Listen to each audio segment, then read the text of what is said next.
And now, the moment you've all been waiting for. Preview of Jayden Daniels' first NFL football game. All right, let's get into it, Logan. This Tampa defense is super interesting. It is one heck of a challenge for Jayden Daniels and for Kliff Kingsbury's return to the NFL. I was watching a bunch of their pressures this morning, and oh my God, they are coming from everywhere. Todd Bowles been around a long time. He's got a lot of creativity, and the way they deploy their personnel is super interesting. When you watch them defensively, and if you put your Kliff Kingsbury bucket hat on and try to prepare Jayden Daniels for this game, what's your top line item that you got to get him ready for? Yeah, I think it's just understanding who Todd Bowles is. And again, it's really interesting because you're coming off, this preseason, offseason where you haven't really showed anything. And one of the things about Todd Bowles, at least in reputation, I think it shows up on film too, to be fair, is that he does like to game plan his pressures. So he's going to, understand kind of how you call your slides. And what I mean by slide is if we're in a four-man front, where's the center going? And then if the center's going left, and I bring a third rusher to the right, does the back pick him up? Or do we have a tight end? Or is there a hot answer? And so he does a really good job, kind of like Wink Martindale. Again, the volume's not quite as high as Wink Martindale, but they do a good job of scheming up pressures and bringing different patterns. So each week you're kind of what are we going to see? What's going to happen? And I think that can be really, really challenging. And so especially for a young player, because it's not only the pattern of the blitz, but it's also who is not blitzing. So there was a couple, I forget what game I was watching, maybe Minnesota was the first game last year. They're bringing a third down pressure, and it's like a pseudo cross dog where the two guys cross inside, but they're doing it to the weak side, so a little bit spicy, but nothing crazy. But the 3-4 linebackers are dropping into coverage. And most 3-4 linebackers just kind of drop into coverage, and it's they're just literally like a pylon at a spot, and they're not really covering anything. But obviously they coach those guys because they're trying to relate to receivers, which is very, very hard to do for those guys. But the fact that they're coaching that, I think, shows what he's thinking about, because they live in it. They live in these pressure packages. They want these guys dropping out to be super effective. And obviously they have really good blitzers, like Levante David's a great blitzer. Antoine Winfield Jr. is a great blitzer. Obviously Devin White was maybe the best blitzing linebacker in the NFL last year, or at least one of the most prolific, not there anymore. But it's part of who they are culturally. And so on third down, if it's third and I'd say 6+, you're going to get something spicy. And so if you're Jayden Daniels, understand that. Understand who the opponent is. Understand, if you can, where the rotation is as best as possible, and try to understand where your best matchup is. It's going to be harder. One of the things he did such a great job in the preseason of is identifying, hey, it's man coverage. I like this man matchup. Let me hit it there. Or it's zone. Let me work the zone side. But obviously in the Miami game, when there was a little bit more he had a mistake. And it's one mistake on 14, whatever play, 25 plays, whatever he had in the preseason. So I'm not saying that that's going to characterize this game. But what are the tools that Kliff is providing for him to dissect the coverage? What are the tools Kliff has installed to help the offense pick up some of these pressures and help Jayden Daniels understand where the hot is? To me, that is the crux of the game, is how do we stay out of crazy third long situations where we're going to get a ton of heat? And then when we're in those, how do I help this young player, if I'm Kliff, maximize these opportunities? Yeah, I think watching their pressures was so fascinating because they make it I won't say they make it impossible to identify the known rushers, but they move them around more than maybe any defense I've ever watched. And what happens a lot of times for 3-4 base teams, which they are, is, okay, now we're in nickel, now we're just going to go 4 down. That's how the Commanders used to play it back when they were in 3-4 back in the day with Kerrigan and Preston Smith. Is the second they went to nickel, they just became a 4-down front, and it was a 4-2-5 situation, right? What Tampa does more often than not is they'll be okay, we're going to keep our standing outside linebackers, and we're going to have 2 guys down, and it'll be Vita Vea and whoever else, and probably now Kalijah Cansey. Those will be our 2 down guys, and then we're going to keep standing linebackers. And, oh, by the way, here's this, or rush ends, right, edges, but they're standing. And now we're going to also bring this safety down in the box, and he might be coming or he might bail out, or this linebacker might be coming, he might bail out. Or we might go 3 down, and but the guy who's lined up in where a 3 technique should be, he's the guy who's standing. Yeah. And so it just is really, really challenging to identify who's coming from where. They move it around. Sometimes they do that with simulated looks, again, where it's just 4 guys coming. Sometimes they do it with 5 or 6. and it's fairly unpredictable. They'll rush on first down, they'll rush on second. Like I literally sorted their pressures on NFL Pro, and it was like I just scrolled down the list of plays to see what the down and distances were. Yeah. The amount of times they blitz on 1st and 10 is crazy. They do blitz. I was going to say, so they blitz a lot on 3rd down, but they do bring a lot of like run stopping pressures on 1st down. Like that showed up a lot, and I was a little surprised by that because it's like that doesn't you always think of blitzing on 3rd down, but what I was talking to somebody and they were like, the number one thing that Todd Bowles is trying to do is stop the run. And so, if you feel like you can't do it with your front, which is tough, it's tough to stop the runs in the NFL if you don't have movement in the front. Like, I'm going to bring pressure. So I was a little surprised watching that last year because, again, you think about, Vita Vea, like, Levante David, like those guys are, beasts in the interior of the defense. But they're 4 eyes. So, like, they're kind of more like defensive, like nose guard type bodies, but they line up over the tackles in a 3-down spacing. So you got someone over the center, you got someone over the tackles. Their four techniques are Kalijah Kancey, who's like 280 pounds, and Logan Hall, who is a skinny guy. He's like 290 pounds, but he's like 6'7". And they are a little bit more dynamic athletically. And they kind of remind me of like Philadelphia when we used to play them in 2000, I want to say like 11 to 14. They played a 3-down front, but they had all these kind of smaller bodies, and they would move them around a ton, and it made it really hard to create combinations. And I think you see a little bit of that, maybe not that influence, but that kind of stylistically where, hey, I'm Logan Hall on the backside of a run, the guard pulls, I'm going to shoot the gap, which a 4-eye never does. It's almost like they're playing like a 3 technique. So I think from a personnel standpoint, that blitzing on 1st down to me makes a little bit more sense because I want Kalijah Kancey on the move because he is rattlesnake quick, man. He is insane out there. So, and then again, Logan Hall moves around pretty well. They're not maybe the best 4 eyes I've ever seen play, but they are more playmakers than you would expect. And you couple that with Vita Vea and his power on the interior, like it's a pretty formidable group. And if you think about it, like Vita Vea is a 1st-round pick, Kalijah Kancey is a 1st-round pick, Logan Hall is a 1st-round pick. The off rush end number 9 for them is a 1st-round pick. Like go down the list. Yaya Diaby is a 4th-round pick. Like they have a ton invested in their front. Feels very similar to kind of Washington when Montez and Chase and Duran were all here because like they've got some juice up there, and so that's really the thing that drives the defense, in my opinion. Some people might say the safeties, but I think it makes a lot of sense that he's bringing this type of pressure on 1st down because it lets those guys move around a little bit and be a little bit more dynamic. Yeah, no doubt about it. It's going to be really interesting, and again, this is why they brought Tyler Biadasz in, right? Is because they wanted that veteran center to try to match up with a rookie quarterback who just doesn't have the file yet, even if he's an excellent processor of information, and he's got override ability and all that kind of stuff. And I think as the year goes, we'll see Jayden take more and more command over time. But there's a reason that they wanted, again, not just Biadasz, but we talked about this with the roster construction. Like, did Michael Dieter necessarily have the greatest camp and nail down his spot on the team with his play? No, but I think they wanted a veteran backup just in case something happens to Biadasz, to know that they have another veteran in the building for Jayden Daniels. And so then the question becomes, if you're Kliff Kingsbury, how do you use some of that speed, all that kind of stuff, that aggressive, hey, we'll shoot the gap against you? I think, can you get some good looks with some RPO or some read option? That seems to like it should be on the table. And then obviously you get into the actual pass concepts, Logan. And what do you think is on the table? Or is it more of a run heavy game plan? Is this a big Brian Robinson day? I just took him in the Hoffman Show Fantasy League, so I certainly hope every Sunday is a big Brian Robinson day. But how do you think they kind of, what's the linchpin of the attack? I'll ask it that way. What's the linchpin of the attack this week for how you would attack a Todd Bowles defense with all these moving parts that we've discussed? Yeah, so I think the thing is, like, when you're bringing pressure the way Todd Bowles does on 1st down and on 3rd down, like I think his base coverage structure is probably like a cover 2 or something like that, but they're never in it because they're blitzing so much. So what you see like a 3 deep, so like traditional cover 3, like corners are deep, safeties deep. And then you see some form of 3 underneath.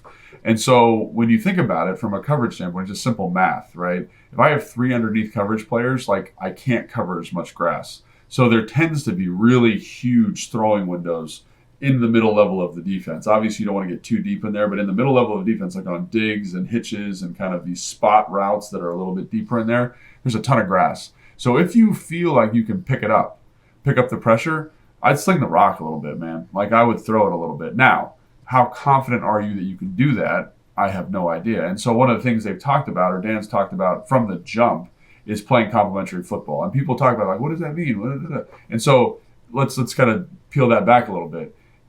If I'm playing complementary football and I'm an offense, I need to get first downs. I need to chew a little bit of clock, right? Because we're kind of relying on the defense to support us offensively, and offensively we're supporting the defense. So if we go down and we go 3 and out real quick, we're not playing complementary football because we're letting the defense out on the field for way too long. If I score too quickly in some cases, I'm not playing complementary football. So I think you'll see them run the ball a lot, but I think you're going to see it from spread formations. Because you talked about how they still kind of play their 3-4 versus nickel. They do, but I think if you kind of play your cards right, you can get them in a 4-down structure, which just watching them, it doesn't feel like they want to be in that. And just from a number standpoint, it feels better for us. So let's say we've got 5 offensive linemen and B-Rob, and we're in a spread formation. If they lead 6 in the box, and we've got overhang players like these kind of slot receivers, and they have 6 in there, that means one of those dudes is open. So let's run a little RPO, let's run a little zone read, let's put those guys in conflict on 1st and 2nd down. And then if they're going to bring pressure on 3rd down, let's make sure we got a rock solid plan to pick this sucker up, whether that's leaving a tight end in, bringing it back in, like we can pick it up. And I think we've seen over the course of Ron Rivera's tenure here, when this team has played Todd Bowles' defenses, like they've, like Scott Turner, to his credit, had great plans for the blitz, and Taylor Heinicke is able to dice them up in a playoff game and in their regular season game when they were throwing for touchdowns and stuff. So I think if you have a plan, that's how it's going to work. But I do think you need to run the football, again, to possess the ball a little bit, slow the game down, take some pressure off of Jayden Daniels. And so for those big moments where it's like, hey, 3rd and 5, we got to have it, he feels comfortable and confident to make that play. Yeah, one skill that is never going to show up on a quarterback stat line, but is super duper important on a very fundamental baseline level is, do you properly target your runs, right? And obviously Biotish might be the guy who's doing that, but it's specifically against a team that blitzes a lot. Are you running into the blitz or are you running away from the blitz? Yeah. Because if you run away from the blitz, well, they're taking multiple defenders out of the play because they're trying to, the way they're going to run is they're going to run at the quarterback and basically take themselves out of where the running back is headed. If you run into the blitz, well, then you're obviously got multiple extra defenders that you're not accounting for in the blocking structure.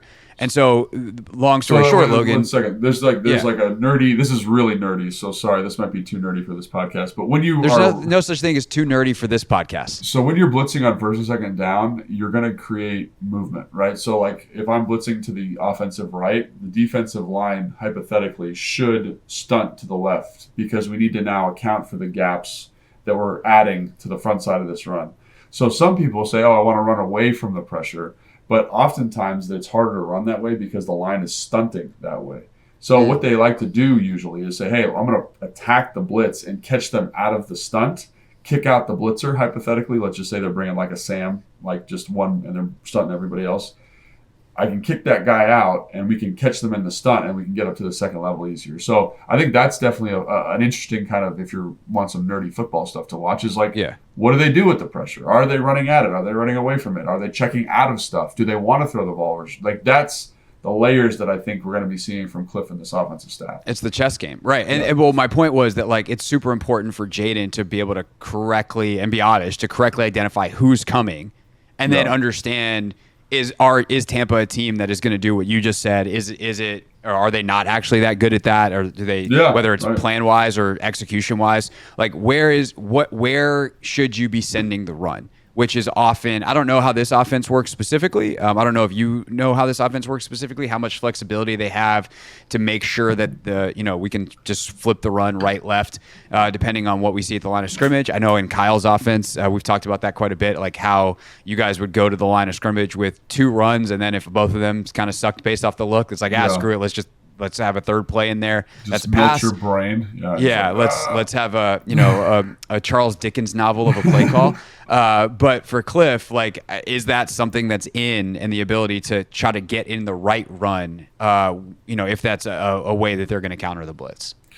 Yeah, I think just watching. I mean, when you watch practice, I know they're kind of in this like hurry up, no huddle a big percentage of the time, but it just seems when you watch like training camp practice, even the open practices, that they do have a lot of flexibility at the line. Now, I don't know what that flexibility look like. It seems very unlikely to me that they would have two plays called. It seems like what they would do, and this is pure speculation, just based on like their language and how they do it at the line of scrimmage. It seems like they're coaching to a look.